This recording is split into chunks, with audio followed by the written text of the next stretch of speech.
پیارے دوستو، گزشتہ مہینے یہ خبر سوشل میڈیا پر وائرل ہوئی کہ امریکی سائنسدانوں کے ایک گروہ نے خانہ کعبہ میں نصب جنتی پتھر حجر اسود کے حوالے سے ایک مضمون شائع کیا اور اس میں یہ دعویٰ کیا گیا کہ نعوذ باللہ حجر اسود جنتی پتھر نہیں ہے بلکہ ایک عام پتھر ہے، اور امریکی سائنسدانوں نے اسی عنوان سے ایک خط سعودی شہزادے محمد بن سلیمان کو بھی لکھا اور کہا کہ اگر تم سمجھتے ہو کہ حجر اسود جنتی پتھر ہے تو پھر امریکی سائنسدانوں کو اجازت دو تاکہ وہ اس کا معائنہ کر کے اصل حقیقت دنیا کو بتائیں۔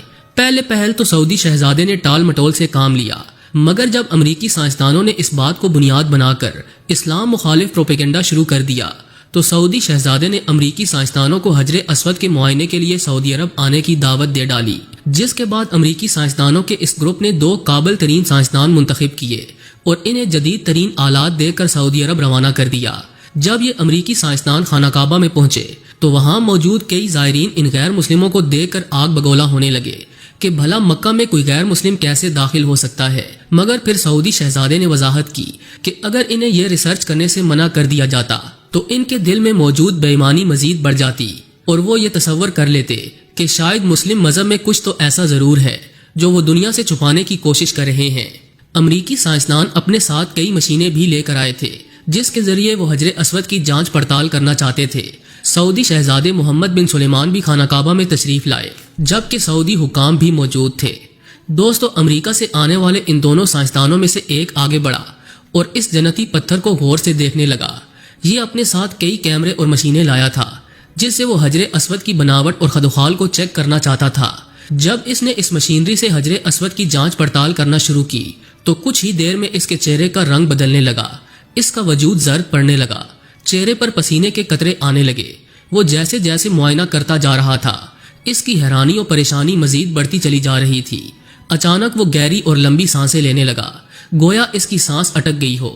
تھوڑی دیر بعد اس کے منہ سے یہ الفاظ نکلے، یہ پتھر تو واقعی اس دنیا کا نہیں لگتا، یہ پتھر بے حد قیمتی ہے، یہ تو کائنات کا سب سے عظیم پتھر ہے۔ پھر وہ امریکی سائنسدان خاموشی سے مسلسل کئی منٹس تک ٹکٹکی باندھے حجر اسود اور اپنی مشینوں کو دیکھتا رہا۔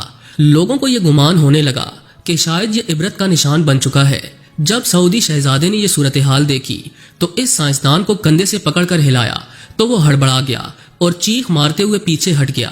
وہ اپنے پاس کھڑے مسلمانوں سے کہنے لگا، مجھے اپنا دین سکھاؤ، میں دین اسلام میں داخل ہونا چاہتا ہوں۔ اتنے میں ایک باریش بزرگ نے اسے کلمہ پڑھوایا اور مسلمان کیا، جس کے بعد اس کی حالت غیر ہونے لگی اور وہ بے ہوش ہو کر زمین پر گر گیا۔ اس کی حالت کو دیکھتے ہوئے سعودی شہزادے نے اسے فوراً ہسپتال منتقل کرنے کا حکم دیا۔ 2 ہفتوں تک وہ امریکی سائنسدان ہسپتال میں بے ہوش پڑا رہا۔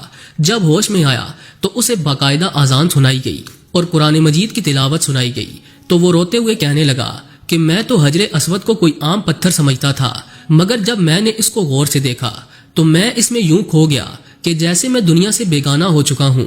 اس پتھر میں مجھے پوری کائنات نظر آ رہی تھی، جو راز اس پتھر میں موجود ہیں اگر میں وہ کھوجنا شروع کر دوں تو شاید کئی سال گزر جائیں، مگر پھر بھی میں اس پتھر کی بناوٹ کو نہ سمجھ سکوں گا۔ مجھے تو یہ پتھر پوری کائنات سے بھی زیادہ وزنی معلوم ہو رہا ہے۔ یہ پتھر جس نے بنایا یقیناً وہ خدا ہی کی ذات ہے۔ دوستو، اتنا کہہ کر وہ امریکی سائنسدان رونے لگا اور کہنے لگا مجھے اسلام کے بارے میں مکمل معلومات دی جائے۔ پھر اس نے ایک رپورٹ تیار کر کے امریکہ میں اپنے ساتھی سائنسدانوں کو بھیجی اور بتایا کہ حجر اسود دراصل جنتی پتھر ہے اور یہ جنت سے ہی زمین پر اتارا گیا، یہ کوئی عام پتھر نہیں۔ میری ریسرچ نے مجھے مسلمان بنا دیا۔ امریکی سائنسدانوں نے جب یہ رپورٹ پڑھی تو وہ بھی حیران رہ گئے کہ ہم جسے جھوٹا اور غلط ثابت کرنے جا رہے تھے اسی پتھر کی وجہ سے ہمارے ساتھی نے دین اسلام قبول کر لیا۔ سبحان اللہ۔ دوستو، بلا شبہ حجر اسود جنت کے یاقوتوں میں سے ایک یاقوت ہے جسے حضرت آدم علیہ السلام اپنے ساتھ جنت سے لائے تھے اور تعمیر بیت اللہ کے وقت ایک گوشے میں نصب فرمایا تھا۔ نبی اکرم صلی اللہ علیہ وآلہ وسلم نے ارشاد فرمایا، جس وقت حجر اسود جنت سے اترا تو وہ دودھ سے زیادہ سفید تھا، پھر آدمیوں کے گناہوں نے اسے سیاہ کر دیا۔ ترمذی شریف کی ایک اور روایت میں ہے کہ حجر اسود اور مقام ابراہیم جنت کے یاقوتوں میں سے 2 یاقوت ہیں۔ اللہ تعالیٰ ان کی روشنی کو ختم نہ فرماتا تو یہ پوری زمین و آسمان کو روشن کر دیتے۔ طوفان نوح علیہ السلام میں آدم علیہ السلام کا تعمیر کردہ بیت اللہ آسمانوں پر اٹھا لیا گیا تھا۔ فرشتوں نے اس وقت اس متبرک پتھر کو ابی کیس نامی پہاڑ کے اندر امانت کے طور پر رکھ دیا۔ پھر تعمیر ابراہیمی کے وقت حضرت جبرائیل علیہ السلام نے اللہ تعالیٰ کے حکم سے یہ مبارک پتھر جبل ابی قیس سے اٹھا کر حضرت ابراہیم علیہ السلام کی خدمت میں پیش کیا۔ اس طرح اسے پھر اسی جگہ کی زینت بنا دیا گیا جہاں یہ پہلے رونق افروز تھا۔ حجر اسود کے فضائل و اوصاف میں حضور نبی اکرم صلی اللہ علیہ وآلہ وسلم کے بہت سے ارشادات حدیث اور تاریخ کی کتابوں کی زینت بنے، لیکن جنت کا یہ انمول موتی، عالی مرتبت مقدس و متبرک یاقوت، گردش ایام کی ستمرانیوں سے محفوظ نہ رہ سکا۔ متعدد بار اسے فساق و فجار ظالموں کے ہاتھوں تختہ مشق بننا پڑا، بارہا حوادث کا شکار ہوا اور اس کے نازنین بدن پر کتنے ہی مرتبہ زخم بھی آئے۔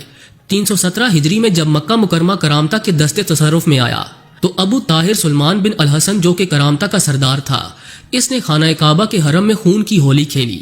8 ذی الحج 317 ہجری کو اس قدر قتل عام کیا کہ حجاج کی لاشوں سے زمزم کا کنواں بھر گیا۔ شہر اور مضافات کے 3000 بے قصور افراد کو موت کی نیند سلا دیا، جس میں 1700 حاجی اور 700 طواف کرنے والے بھی شہید ہو گئے۔ اس نے یہ سارا کھیل میزاب رحمت یعنی کعبہ شریف جو سونے کا تھا اسے اکھاڑنے، مقام ابراہیم اور حجر اسود چوری کرنے کی نامشکور جسارت کے لیے کھیلا تھا۔ 2 آدمی اس مذموم حرکت کے لیے کعبہ شریف پر چڑھے، مگر آنے واحد میں سر کے بل زمین پر گر کر واصل جہنم ہو گئے۔ مقام ابراہیم تو اس کے دستے تصرف سے محفوظ رہا کیونکہ خدام حرم نے اسے پہاڑ کی گھاٹی میں کہیں چھپا دیا تھا، مگر 14 ذی الحج 317 ہجری میں عصر کے وقت جعفر بن حلاج نے ابو طاہر کے حکم سے حجر اسود کو اکھاڑ لیا، اس پر کئی ضربیں لگائیں اور اپنے ساتھ بحرین لے گیا اور اس کی جگہ خالی رہ گئی۔ تقریباً 22 سال تک یہ مقدس پتھر بحرین میں ابو طاہر کے پاس رہا اور پھر متعدد کوششوں سے اسے واپس لایا گیا۔